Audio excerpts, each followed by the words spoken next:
I was in here during the winter on one of my mouse trapping expeditions. Every time Jenna sees a mouse, she calls me. And she showed me the first currency contract. Mm-hmm. The signed, Yes, the signed paper for the right. first currency contract. I Yeah. thought that was amazing. That's still even, I mean, that's 1879, 1878. And that's still around, you know? Yep. My name is Jenna Ware, and I'm the museum director at the Crane Museum of Papermaking. My name is Dennis Crockwell. I've worked for Crane Company for 40 years. I ended actually in 2010. I came back to work at the museum here because of my interest in the history of the museum and my relationship with the company and the Crane family, actually.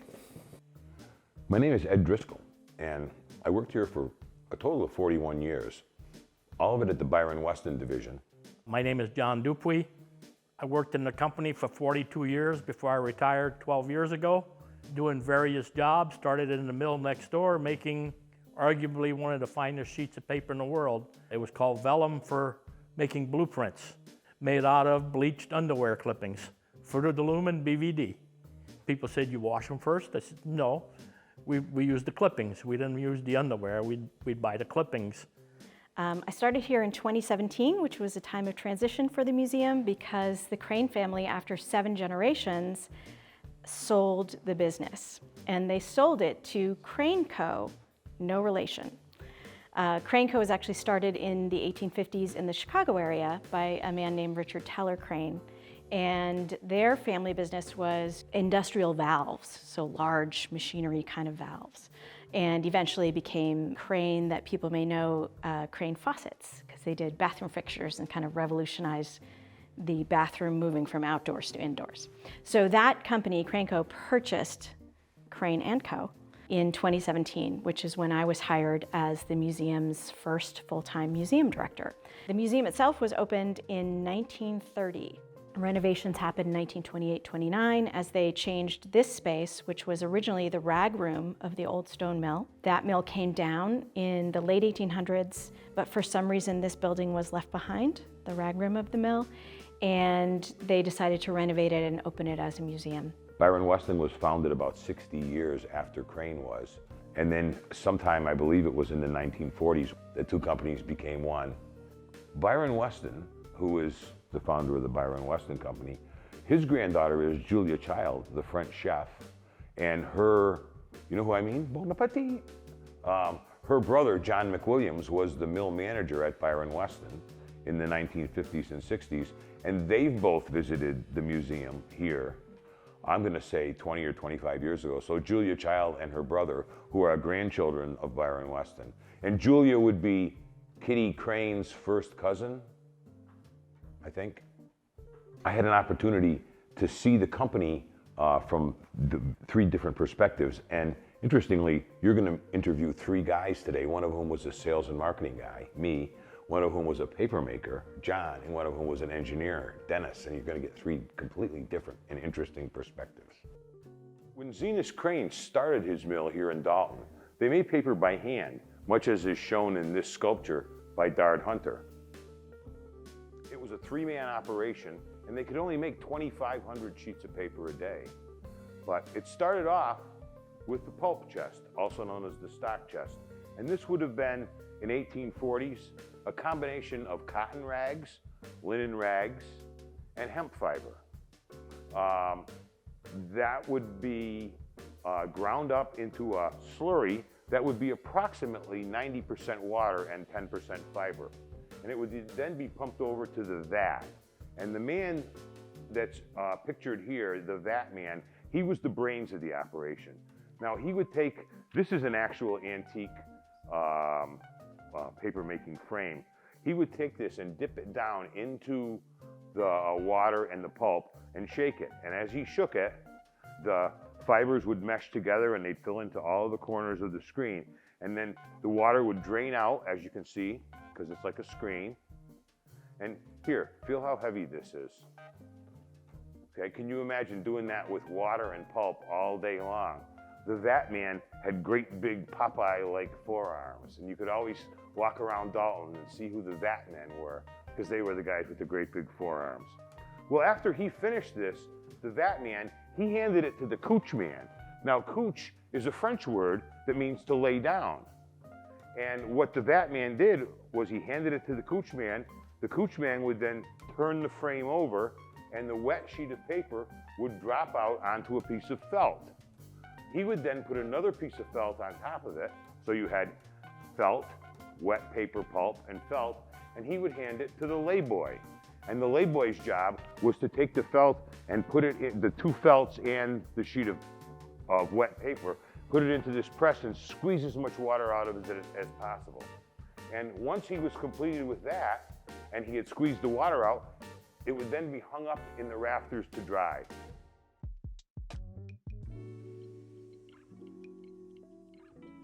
We make stationery for very many people across the United States, from wedding invitations to social stationery. And you can see right here some of the examples. Here's John Bon Jovi, Glenn Close, Frank Sinatra, Tom Brady.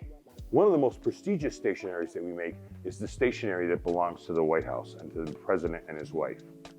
Now, it's always been the custom that stationery was designed and decided by the First Lady, and Jacqueline Kennedy and her social secretary, Letitia Baldridge, redesigned the United States stationery for the president's office for both social and business stationery. After Mrs. Kennedy designed it, you can see some examples of it here. Hillary Clinton, when she was First Lady, added recycled fiber to the paper. But other than that, all of the First Ladies, from Mrs. Biden, Mrs. Trump, all the way back through Mrs. Johnson, have stuck with the designs that were created by Jackie Kennedy.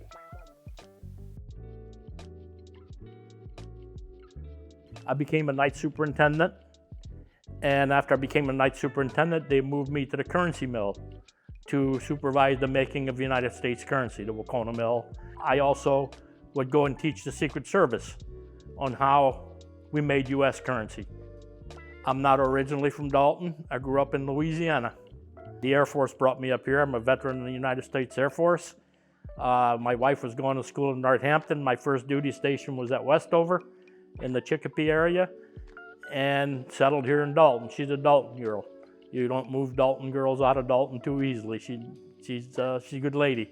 I was surprised to find out how far back the Crane family went into the Revolution, basically.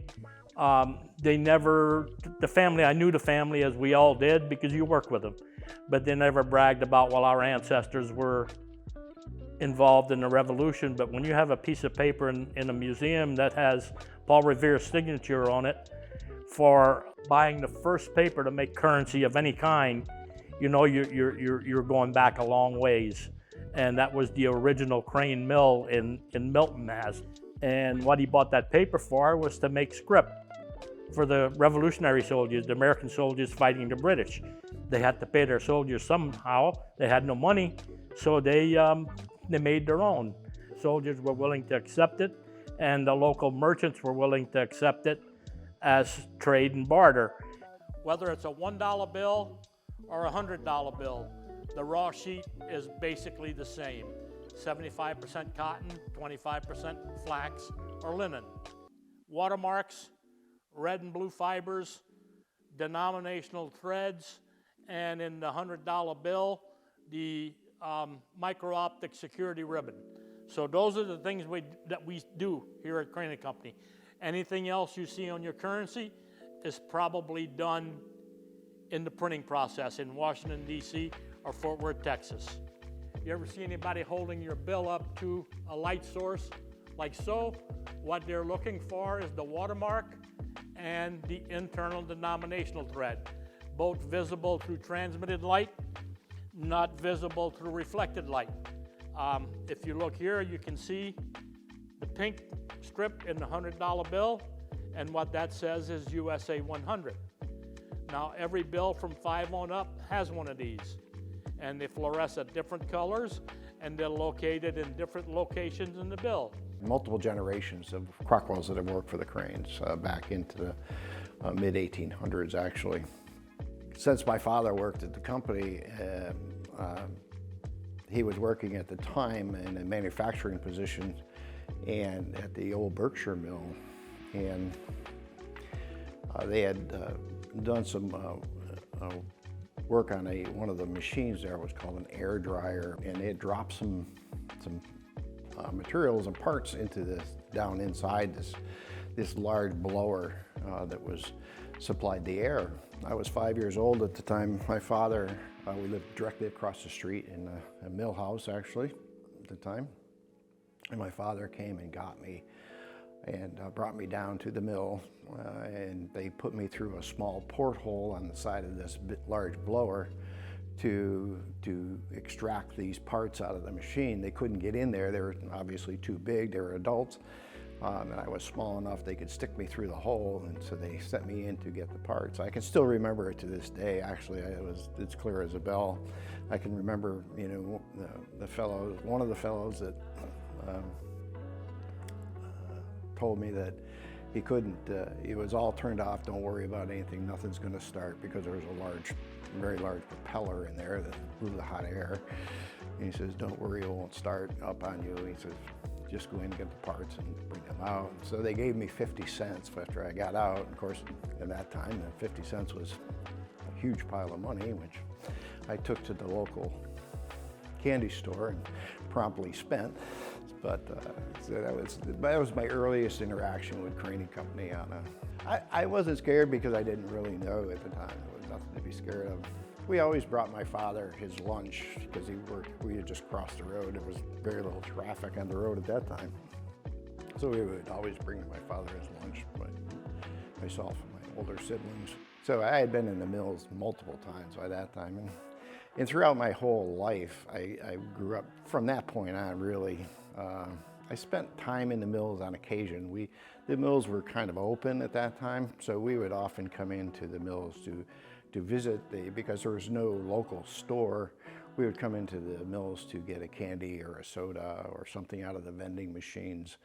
Some interesting things here in our display case. One of them is our T-shaped pole here that was used for hanging paper. We also have the Sun newspaper from 1802 here on Crane paper. This is a copy of the ledger from the Milton Mill that shows the transaction where the Crane family sold paper to Paul Revere. First currency that was ever used.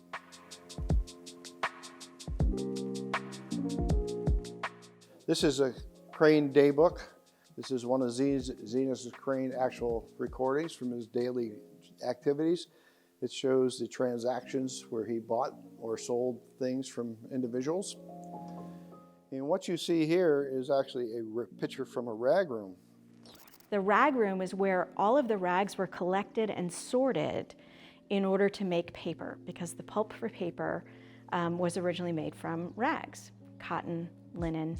So you'd wear your shirt till it wore out, and then you'd cut it up and you'd use that to clean the house. And then when that rag wore out, a rag man would come around your neighborhood, horse and cart, and purchase those rags.